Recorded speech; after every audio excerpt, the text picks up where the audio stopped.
Screams as fuel, doors as portals. It's darker than you think. What if I told you that Monsters, Inc., the heartwarming Pixar movie we all loved as kids, was never meant to be just a children's story? What if it was a metaphor for something much darker? Imagine a world where children's screams are harvested as energy, where doors don't just open to closets, but to secret places, where fear isn't just a feeling, it's a currency. This isn't just a movie about monsters. This might be a coded story about child exploitation, hiding in plain sight. Symbolism of the doors. In Monsters, Inc., the doors are everything. They're portals to the human world, but they're also coded, cataloged, and accessed by an elite group of agents. Sound familiar? Each door is tied to a specific child, a unique access point, a monitored pathway, and once the monster is inside, they are free to observe, terrify, and extract. But here's the twist. The doors only go one way. Children can't escape into the monster world, but the monsters can always enter theirs. It raises a chilling question. What do the doors really represent? Some believe they symbolize covert trafficking networks, underground access points that are heavily guarded, tightly scheduled, and only usable by those within the system. Screams as currency in the monster world. The economy runs on children's screams. They're not just noise, they're power, they're energy. They're a literal resource. And the more terrified the child, the more valuable they yield. Now, imagine that applied to our world, an unspoken economy where fear becomes a tool, where innocence becomes fuel, where an entire system is incentivized to provoke terror in the young for profit. And the worst part? It's industrialized, sanitized, normalized. The workers in the factory don't question the morality. They just clock in, scare children, and harvest the results. Sound familiar? Boo as a symbol of innocence. Boo is not just a character. She's a symbol, a raw, unfiltered embodiment of innocence and curiosity.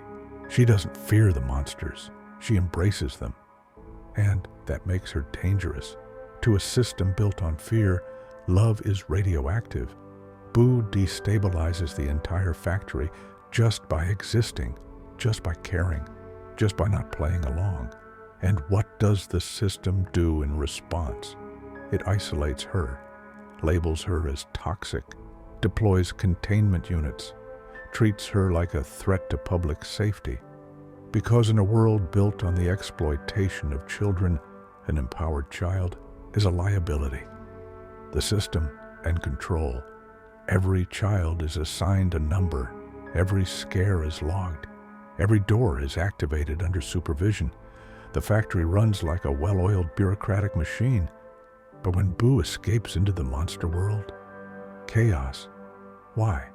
Because she's untracked, unscheduled, uncontrolled. The panic isn't about her safety.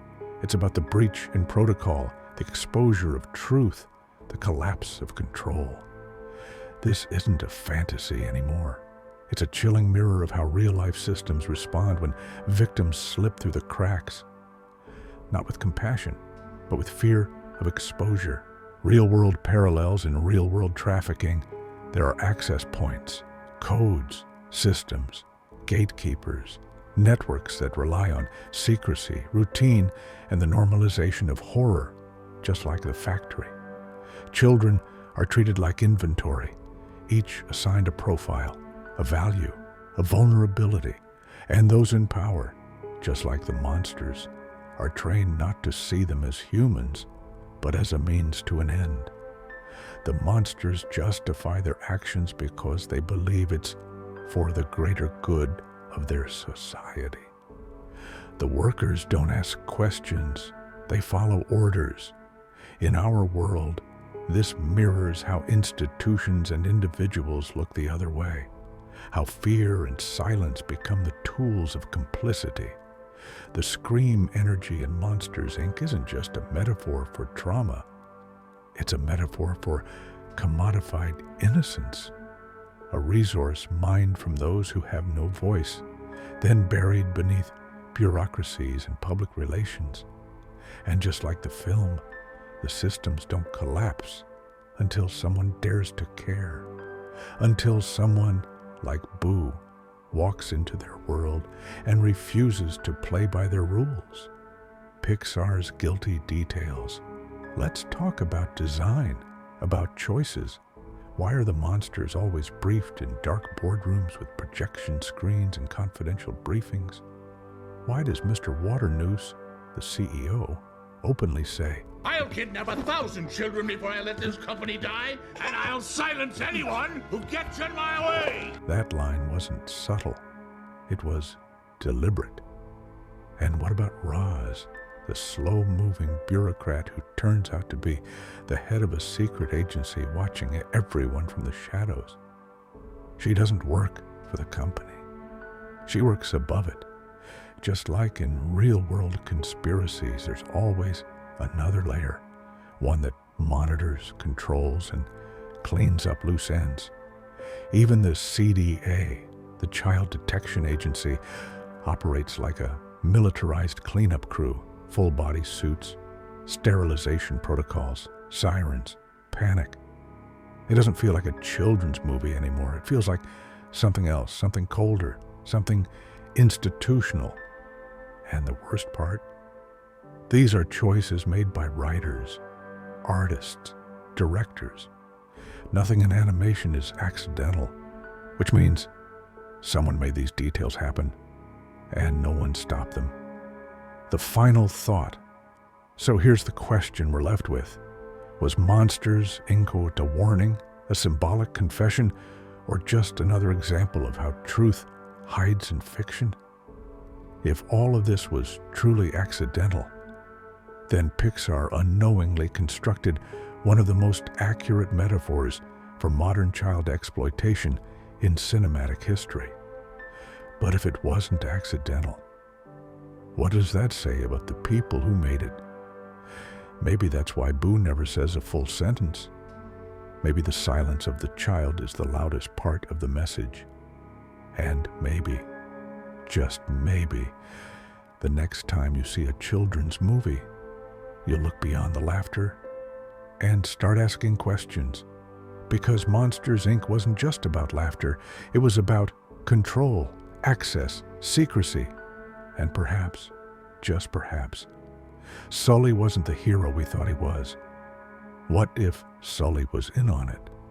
Sulley, the hidden player? We all remember Sulley, the big, fuzzy, lovable blue monster with a heart of gold. He's the character that made us laugh, cry, and root for a better world. But what if Sulley wasn't as innocent as he seemed? Let's look deeper. Sulley holds the title of Top Scarer at Monsters, Inc., the highest honor in a system that profits from the suffering of children. He's not a fringe employee. He's the best, the most efficient, the most celebrated. That means Sulley didn't just participate in the system. He thrived in it. He broke records.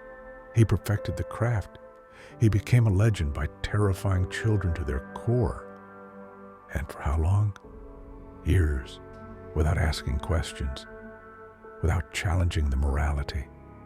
Until Boo. Yes, he bonded with Boo. Yes, he protected her, but only after he saw her, after she became real. Before that moment, he was just another cog in the fear machine. No different than Mr. Waternoose or Randall, which raises the uncomfortable question. If Boo had never slipped into the monster world, would Sulley have ever stopped? Let's also talk about Sulley's position.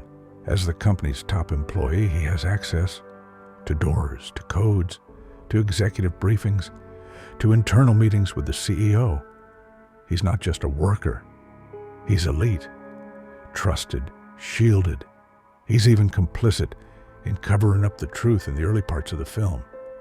Remember how he hides Boo, how he breaks protocol to protect her without exposing the company's crimes? That wasn't transparency. That was containment. What if Sulley's character arc isn't one of redemption, but one of delayed guilt? A realization that only comes after years of benefiting from a corrupt system. And then there's the ending. After the factory shuts down the scream-based model, they switch to laughter. Sulley takes over the company. He becomes CEO. The system evolves, but it doesn't disappear. Now ask yourself this: what happens when you put someone at the top who helped build the original system? Can we really trust that he's changed everything? Or did he just change the branding? Because even laughter can be harvested, monetized, weaponized. It may look better, feel better, but it's still a system extracting energy from children. And Sulley's in charge. It begs the question, is Sulley the savior or the perfect PR move? A friendly face who helped whitewash an empire built on fear. And perhaps that's what makes Monsters, Inc. so haunting.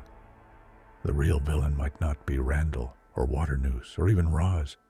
It might be the monster we trusted most. If this made you see Monsters, Inc. in a completely different light, then imagine what else they've hidden in plain sight. There's more coming. So, if you want to keep digging with us, you know what to do. Subscribe.